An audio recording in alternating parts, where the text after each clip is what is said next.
Marcus Aurelius was emperor of Rome during the 2nd century AD, the last in a line of 5 emperors known to have ruled Rome with authority, humanity, and competence. We know him today as one of the Stoics, and below I've put together resources pointing to his best wisdom. Marcus Aurelius was born into an established Roman family, but not the royal lineage. From these beginnings, it would seem a remote possibility that he would one day become emperor of the Roman Empire, let alone one of the most famous Roman emperors. When the Roman Emperor Hadrian was nearing his death, he was forced to pick a successor. Lacking children of his own, he picked Lucius Verus, who unexpectedly died before Hadrian. Hadrian's second choice was a senator, Antonine Plague. Pius was also childless and adopted both Lucius Verus and Marcus Aurelius, whose name changed to Marcus Aurelius Antoninus. When Hadrian died, Antoninus assumed command. The education of Marcus and Lucius took on a new urgency as they were next in line. Marcus studied under renowned Athenian rhetorician Herodes Atticus as well as Marcus Frono. When Antoninus died in 161, Marcus and Lucius assumed the roles of co-emperors. Lucius would die in 169, leaving Marcus the sole emperor from 169–180. Marcus's rule was not an easy period for the Roman Republic. The last years of Pius saw the empire attacked on all sides. The Parthian War lasted from 161–166. While the Romans won the war, they brought back a plague which would eventually kill 5 million people. The Gauls were attacking the northern Roman border, both in Gaul and across the Danube. If this wasn't enough to deal with, Christianity was rising and assuming increasing political power. The last of the 5 good emperors, Marcus Aurelius, is a reminder that despite the saying that absolute power corrupts absolutely, that is not always the case. At the time of his death, he was one of the most powerful people on earth. He could have had anything he wanted, and few, if any, would dare challenge him on anything, and yet he proved himself deserving of the power he held. Under Marcus Aurelius, the empire was guided by virtue and wisdom. Today, we are left with his journal, his meditations. The work is a landmark of Stoic philosophy that has guided both powerful and common men and women for thousands of years. While Meditations was never intended for publication, it remains in print to this day and is perhaps as popular as ever. The journal shows that the most powerful man on the planet was going through the same problems that we deal with today, the same problems we will be grappling with tomorrow. Through reading Meditations, we are left wanting to become a better person. The author's humility, discipline, work ethic, kindness, rationality, and character shine through. He shows his vulnerability to us as he counsels himself through his darkness. Mostly, Marcus reminds himself over and over to detach his emotions from the difficulties of the world, to maintain his composure during tough times, and to treat all fates as equal. Prosperity and poverty, success and failure, life and death. We know this philosophy is Stoicism, practiced by not just Marcus but also Seneca, Epictetus, Diogenes, and so many others. When Marcus Aurelius died and his successor took his place, the Roman world began a decline that it would never recover from. His extraordinary wisdom is among the most valuable we can study. Some advice from Marcus Aurelius in Meditations: never under compulsion, out of selfishness, without forethought, with misgivings. Don't gussy up your thoughts. No surplus words or unnecessary actions. Let the spirit in you represent a man, an adult, a citizen, a Roman, a ruler, taking up his post like a soldier and patiently awaiting his recall from life, needing no oath or witness,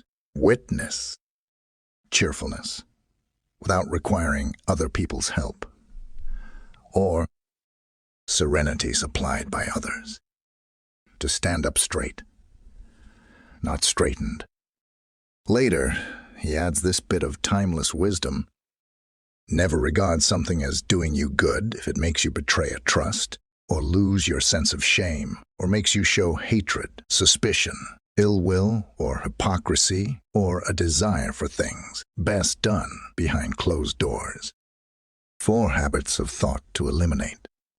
4 habits of thought to watch for. and erase from your mind when you catch them.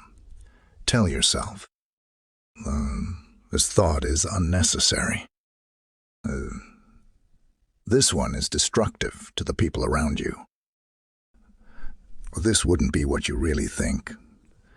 To say what you don't think, the definition of absurdity. And the fourth reason for self-reproach, that the more divine part of you has been beaten and subdued by the degraded mortal part, the body and its stupid self-indulgence. The best way to read Meditations is not necessarily from start to finish. Another idea is pair it with Montaigne's How to Live and read random pages from one every few days. Marcus Aurelius quotes, "At dawn, when you have trouble getting out of bed, tell yourself, I have to go to work as a human being. What do I have to complain of? If I'm going to do what I was born for, the things I was brought into the world to do? Or is this what I was created for? To huddle under the blankets and stay warm? Objective judgment, now, at this very moment. Unselfish action, now, at this very moment. Willing acceptance, now, at this very moment, of all external events. That's all you need. Yes, you can. If you do everything as if it were the last thing you were doing in your life, and stop being aimless, stop letting your emotions override what your mind tells you. Stop being hypocritical, self-centered, irritable. Men seek retreats for themselves, houses in the country, seashores and mountains. And thou too art wont to desire such things very much, but this is altogether a mark of the most common sort of men, for it is in thy power whenever thou shalt choose to retire into thyself. Nothing has such power to broaden the mind as the ability to investigate systematically and truly all that comes under thy observation in life. Progress, for a rational mind, means not accepting falsehood or uncertainty in its perceptions, making unselfish actions, its only aim, seeking and shunning only the things it has control over, embracing what nature demands of it. When the longest and the shortest lived of us come to die, their loss is precisely equal, for the sole thing of which any man can be deprived is the present, since this is all he owns, and nobody can lose what is not his. Marcus Aurelius has been read for 1800 or so years now, and he's arguably just as relevant today as he was when he was ruler of the Roman Empire. States will never be happy until rulers become philosophers or philosophers become rulers. Plato. Aurelius, the ruler of the Roman Empire for almost 2 decades, was also the author of the immortal Meditations. Yet the title, writes Gregory Hayes in the introduction, is one that Marcus himself would surely have rejected. He never thought of himself as a philosopher. He would have claimed to be, at best, a diligent student and a very imperfect practitioner of a philosophy developed by others. Everyone who reads Meditations, from elementary school, children to presidents, takes away some lessons. Be wary, though. The book presents a dim view of human life. To understand Meditations, we must first understand the role of philosophy in ancient life. While there was certainly an academic side to philosophy back then, it also had a more practical side, expected to provide a design for living, a set of rules to live one's life by, a need not met by ancient religion, which privileged ritual over doctrine and provided little in the way of moral and ethical guidelines. Philosophy was expected to fill the gap. The questions that Meditations tries to answer are metaphysical and ethical ones. Hayes writes, "These are timeless questions that we are still asking. Why are we here? How can I cope with the stresses and pressures of daily life? How can I do what is right? How can I cope with loss and pain? How can I handle misfortune? How do we live when we know that one day we won't? Book 1, a special section entitled Debts and Lessons, is distinguished from the rest of the work by its autobiographical nature. It consists of 17 entries in which Marcus Aurelius reflects upon what he has learned from various influential individuals in his life perception. Action and will are the 3 disciplines central to the Stoic philosophy. They also form the structure for Ryan Holiday's new book. The obstacle is the way, the timeless art of turning trials into triumph. The book is an exploration of Stoic philosophy through the lens of the famous quote by Marcus Aurelius. Our actions may be impeded, but there can be no impeding our intentions or dispositions, because we can accommodate and adapt. The mind adapts and converts to its own purposes.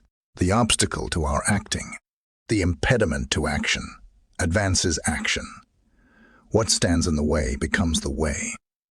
Holiday believes the secret to an art known as turning obstacles upside down can be found in these words. To act with a reverse clause, so there is always a way out or another route to get to where you need to go. So that setbacks or problems are always expected and never permanent, making certain that what impedes us can empower us. Obstacles are nothing more than an opportunity to practice some virtue, patience, courage, humility, resourcefulness, reason, justice, and creativity. The 3 disciplines build on one another. Perception. It's how we see and understand what occurs around us, and what we decide those events will mean. Our perceptions can be a source of strength or of great weakness if we are emotional. Subjective and short. Subjective and short. Sighted, we only add to our troubles. To prevent becoming overwhelmed by the world around us, we must, as the ancients practiced, learn how to limit our passions and their control over our lives.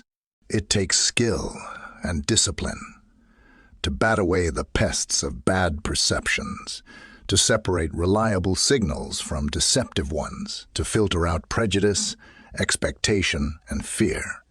But it's worth it, for what's left is truth. While others are excited or afraid, we will remain calm and imperturbable. We will see things simply and straightforwardly, as they truly are, neither good